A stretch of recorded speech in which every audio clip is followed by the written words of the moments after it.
Hello all my champions, most welcome. तो आज की क्लास में हम समझने वाले हैं बहुत ही ज़्यादा important topic of issue of debentures, और ये है आपका issue of debentures as collateral security. ठीक है, तो ये भी बहुत इंपॉर्टेंट टॉपिक है, इसे भी MI मार्क कर लेना, most important topic of the chapter. And चलो स्टार्ट करते हैं। तो सबसे पहले तो आपको ये समझना होगा कि कोलेटरल सिक्योरिटी हम लोग पढ़ रहे हैं, तो कोलेटरल सिक्योरिटी होता क्या है।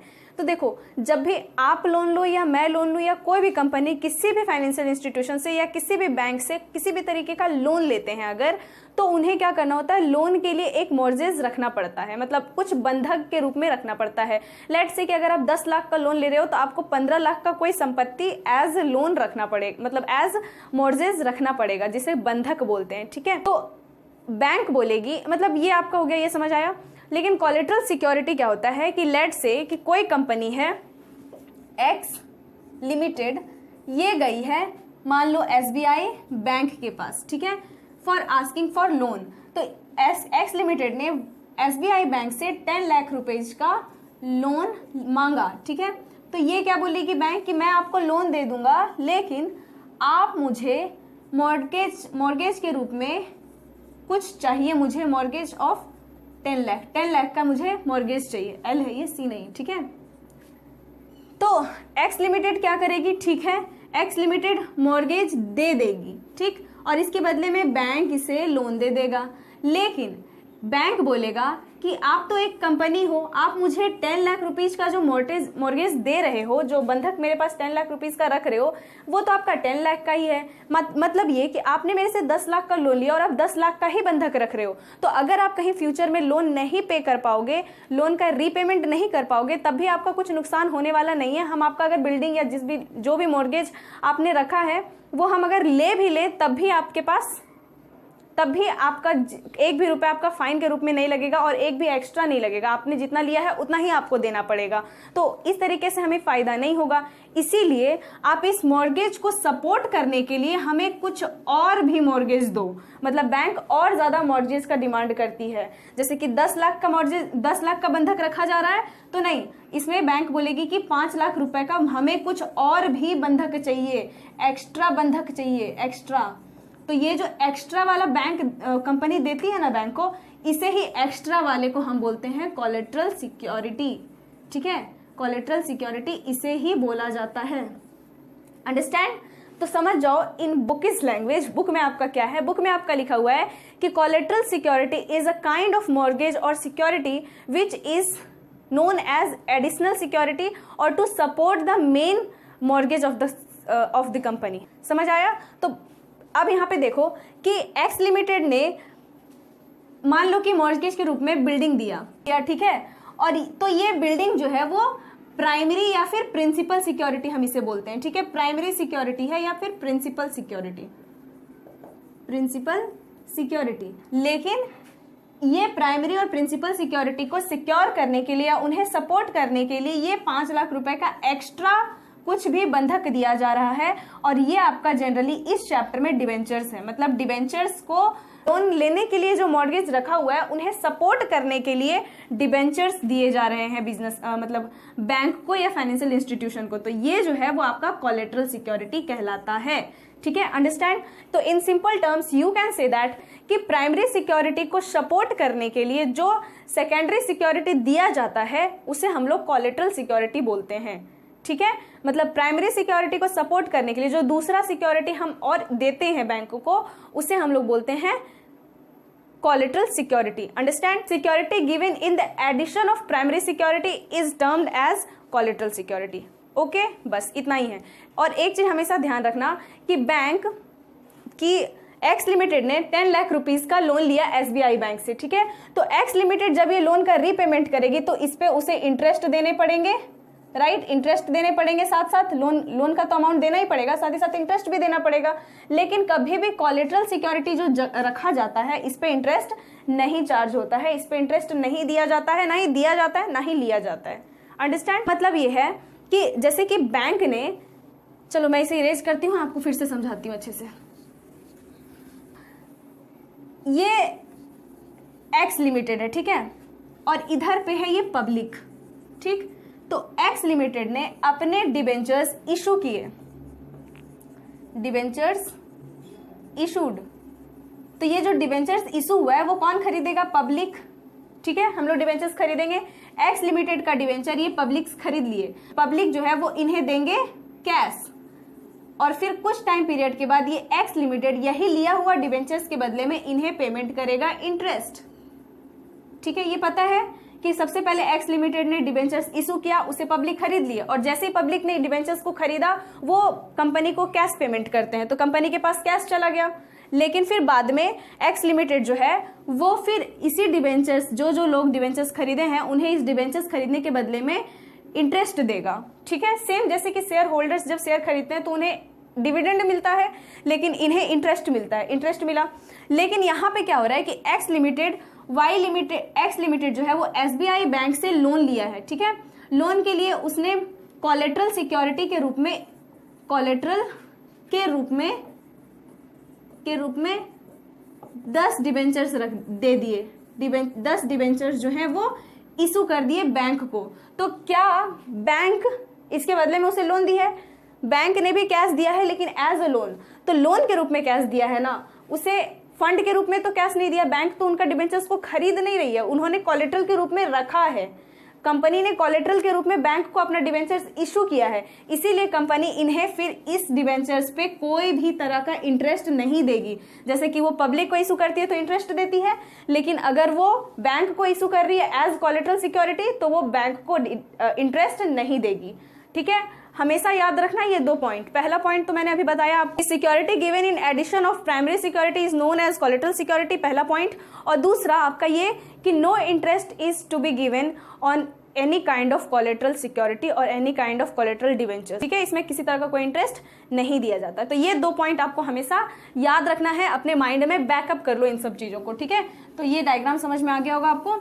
अब हम इसका जर्नल एंट्री समझते हैं। देखो, जब भी कोई कंपनी कहीं से भी लोन लेती है और कोलेटरल के रूप में डिबेंचर्स इशू कर देती है किसी भी बैंक को, तो 2 तरीके से वो एंट्री करती है। पहला, अगर आपको क्वेश्चन में मिले कि कंपनी जो है वो इस तरीके का कोई भी मतलब कोलेटरल को अपने बुक्स ऑफ अकाउंट्स में रिकॉर्ड नहीं करना चाहती, पहला जब वो रिकॉर्ड नहीं करना चाहती और दूसरा जब वो रिकॉर्ड करना चाहती है। तो जब कंपनी कोलेटरल है, ठीक है, तो 2 तरीके हैं। पहला है, मतलब 2 ऐसा एंट्री आपको मिल सकता है मतलब क्वेश्चन में कि व्हेन कंपनी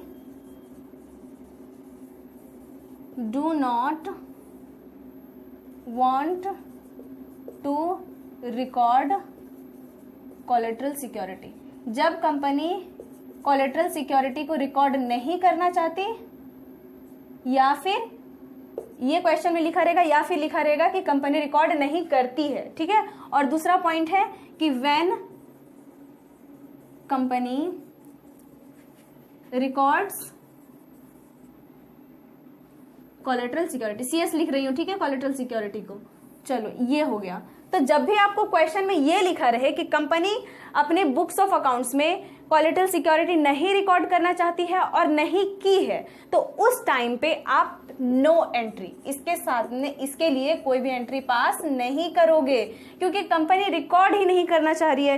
तो जाहिर सी बात है, रिकॉर्ड नहीं करना चाह रही है, नहीं कर रही है, तो उन्होंने एंट्री भी नहीं किया होगा, तो इसलिए एंट्री भी नहीं होगा पास, ना ही उसका कोई लेजर बनेगा, ना ही वो ट्रायल बैलेंस में जाएगा, ना ही फिर प्रॉफिट एंड लॉस अकाउंट में जाएगा, और इस तरीके से इसका कहीं भी रिकॉर्डिंग नहीं होगा। लेकिन हाँ, एक्सट्रैक्ट ऑफ बैलेंस शीट इसमें हमें पढ़ना है, तो उसमें अभी हम समझेंगे कि कैसे करते हैं, ध्यान देना क्लास में। अब जब कंपनी चाहती है कि वो रिकॉर्ड करे, तो उस टाइम पे पहला एंट्री जो होता है वो बैंक से लोन लेने का एंट्री होता है। व्हेन लोन टेकन, व्हेन नहीं, फॉर लिखो, फॉर लोन टेकन, मतलब पहला एंट्री करती है लोन लेने का। तो जब भी हम लोन लेते हैं तो क्या होता है, लोन एक तरह का लायबिलिटी है, तो लायबिलिटी बढ़ जाता है। तो जब लायबिलिटी बढ़ता है क्या करते हैं, क्रेडिट करते हैं, तो बैंक लोन तो हमारा क्रेडिट चला जाएगा, और हमारे पास लोन आ रहा है, किससे हमने लिया, बैंक से, तो हमारा एंट्री बनेगा bank account debit to bank loan account, amount जो भी है वो लिख दोगे, बस नरेशन लिखेंगे, being loan taken from XYZ bank, ठीक है, XYZ बैंक के प्लेस पे name of the bank, that's it. पहला एंट्री ये होगा। सेकेंड एंट्री होगा डिबेंचर्स इशू करने का। आपने लोन ले लिया, अब आप लोन लेने के बाद आपने जो भी अपना मॉर्गेज, जो भी कोलेटरल के रूप में डिबेंचर्स को इशू किया है बैंक को, वो तो debentures for debentures issued eight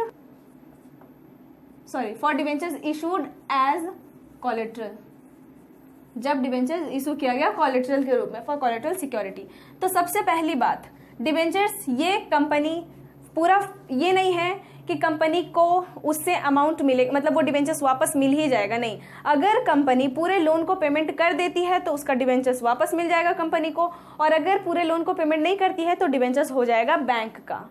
किसका हो जाएगा? बैंक का। इसलिए यहाँ पे डिबेंचर्स सस्पेंस अकाउंट ओपन होता है, ठीक है, क्योंकि ये सस्पेंस में है। तो लिखेंगे debentures suspense account debit to, जो भी डिबेंचर होगा, अगर परसेंट डिबेंचर लिखा होगा तो परसेंट डिबेंचर लिखना, अदरवाइज सिर्फ डिबेंचर्स होगा तो सिर्फ डिबेंचर्स लिखना, ठीक है। तो टू डिबेंचर्स अकाउंट। नरेशन लिखेंगे being number of debentures issued to XYZ bank as collateral security. Okay, that's it. ये आपका जर्नल एंट्री था। ये क्या था आपका? Journal entry.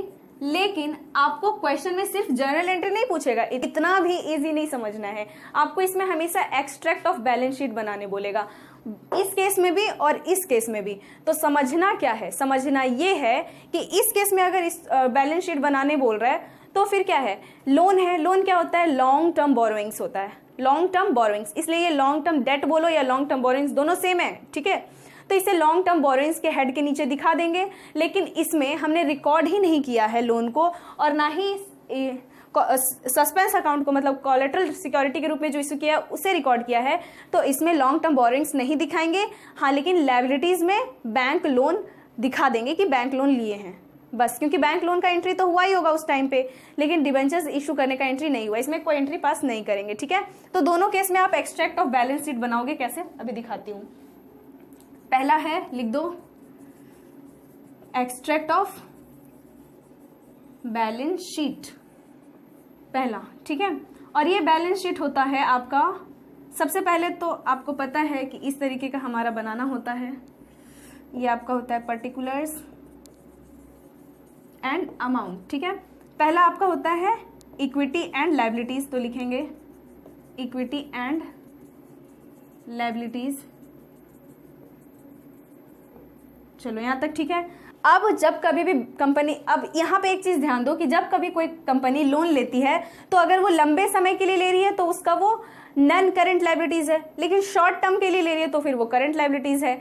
तो अगर शॉर्ट टर्म के लिए होगा तो उसको करंट लायबिलिटीज के हेड के नीचे लिखना, और लॉन्ग टर्म के लिए होगा तो नॉन करंट लायबिलिटीज के हेड के नीचे लिखना। वैसे शॉर्ट टर्म के लिए कोई कंपनी लोन लेती नहीं है तो ये फिर आपका शॉर्ट टर्म वाला नहीं होगा, आपको उतना प्रॉब्लम क्रिएट नहीं होगा। तो यहाँ पे ये जो लोन है वो लॉन्ग टर्म के लिए ही लिया जाता है जनरली, इसीलिए हम यहाँ पे लिखेंगे non current liabilities. Okay, non current liabilities. और नॉन करंट लायबिलिटीज में ये लॉन्ग टर्म बोरोइंग्स के नीचे आता है, बस लिख देंगे।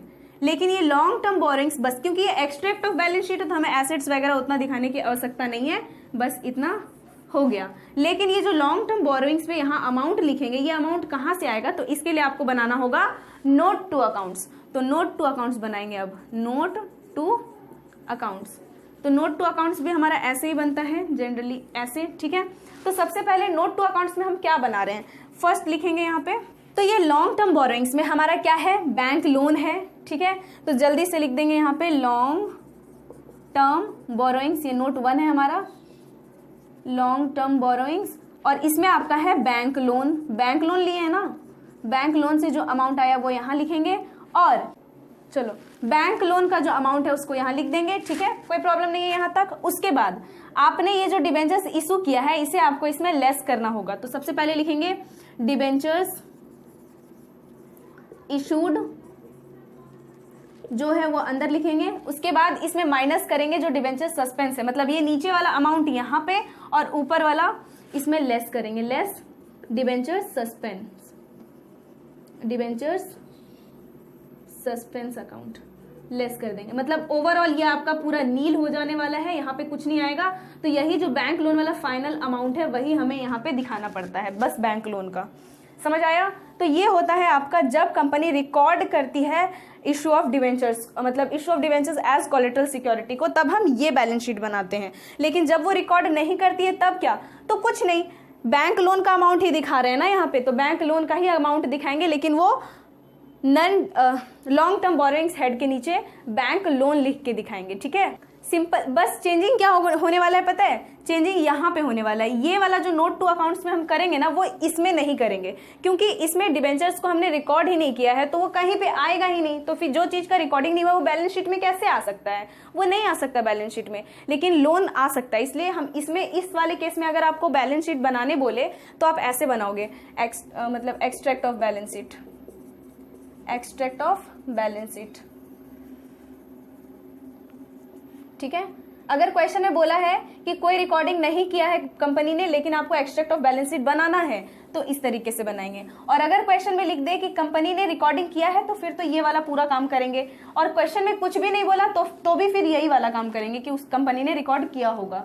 ठीक है, तो एक्सट्रैक्ट ऑफ बैलेंस शीट है, पर्टिकुलर्स लिखेंगे, अमाउंट। सबसे पहला आपका इक्विटी एंड लायबिलिटीज होता है, तो इक्विटी एंड लायबिलिटीज। ठीक है, ये हो गया आपका।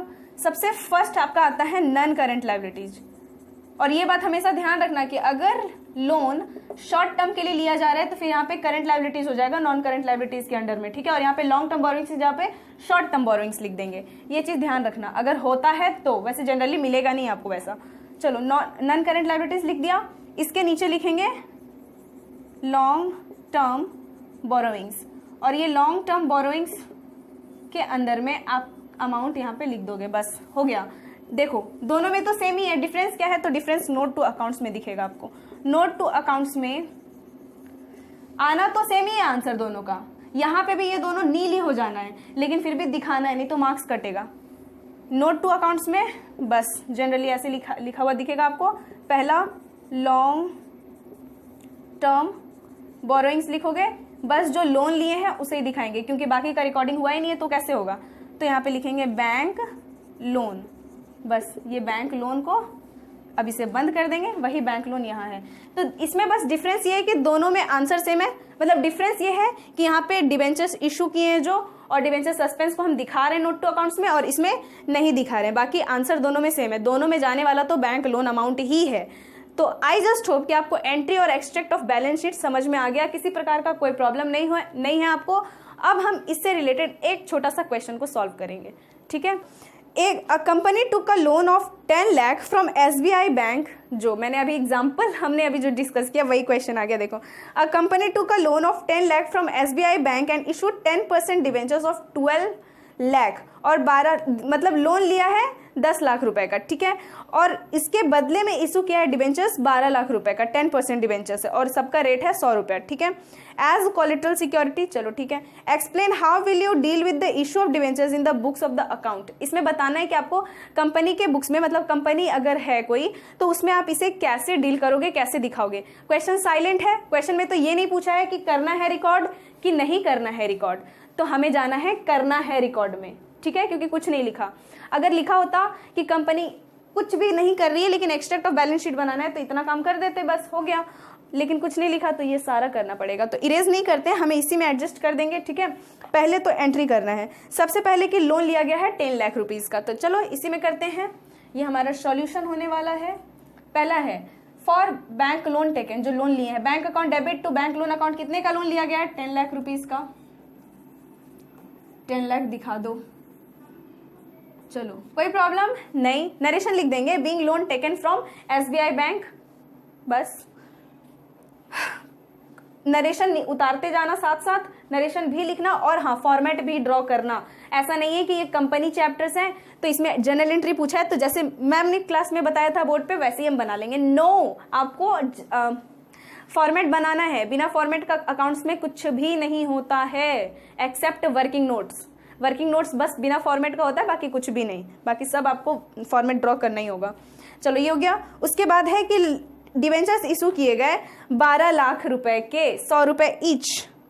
ठीक है, इसमें हमें देखो नंबर ऑफ डिवेंचर्स नहीं दिया हुआ है, 12 लाख दिया हुआ है, तो 12 लाख को 100 से मल्टीप्लाई करके मत लिख देना। ठीक है, तो यहाँ पे डेबिट में हम यहाँ 12 लाख दिखा देंगे, बस हो गया। चलो ये हो गया। अब कंपनी के बुक्स में आप कैसे करोगे, तो जर्नल एंट्री कर दिए, लेकिन बैलेंस शीट भी बनाना होगा आपको। यस, तो बैलेंस शीट के लिए क्या करेंगे, तो बैलेंस शीट में सबसे पहले नोट टू अकाउंट्स में काम करना पड़ेगा। तो नोट टू अकाउंट्स में देखो क्या है, बैंक लोन लिया गया है 10 लाख रुपीज का, 10 लाख रुपीज दिखा देंगे। डिवेंचर्स इशू हुए हैं 12 लाख रुपीज के, तो इसे यहाँ पे डिवेंचर्स में 12 लाख लिखेंगे और लेस करेंगे डिवेंचर सस्पेंस, तो डिवेंचर सस्पेंस भी 12 लाख का ही हुआ है, तो 12 लाख इसमें माइनस कर देंगे। लो ये तो हो गया आपका नील, मतलब यहाँ पे जाएगा नील। और अब आपके पास बचा है 10 लाख, मतलब यहाँ पे हम दिखाएंगे 10 lakh. That much easy it was, ये इतना इजी था। ठीक है, तो इसी टाइप का बहुत सारा क्वेश्चंस को हम रिवाइज करने वाले हैं ये चैप्टर पूरा कंप्लीट होने के बाद। तो आज हमने कोलेटरल सिक्योरिटी को समझा, अब 2 टॉपिक बस रह गए, एक इंटरेस्ट को समझेंगे और दूसरा समझेंगे issue of debentures in terms of redemption. बस 2 ही है। इशू के टाइम पे ही रिडम्पशन का भी कंपनी एंट्री कर लेती है, वो समझना है। रिडम्पशन पूरा रिडम्पशन के टाइम वाला का नहीं समझना है। ठीक है, तो इतना सा बस 2 टॉपिक रह गया है, एक क्लास में उसे कंप्लीट कर देंगे। तो आज की क्लास में बताओ कैसा था क्लास, और इसे जल्दी से स्क्रीनशॉट लेना है तो ले लो और नोट डाउन करना कर लो। मिलते हैं नेक्स्ट क्लास में, तब तक के लिए bye bye, have a good day, stay happy, stay healthy and love you all.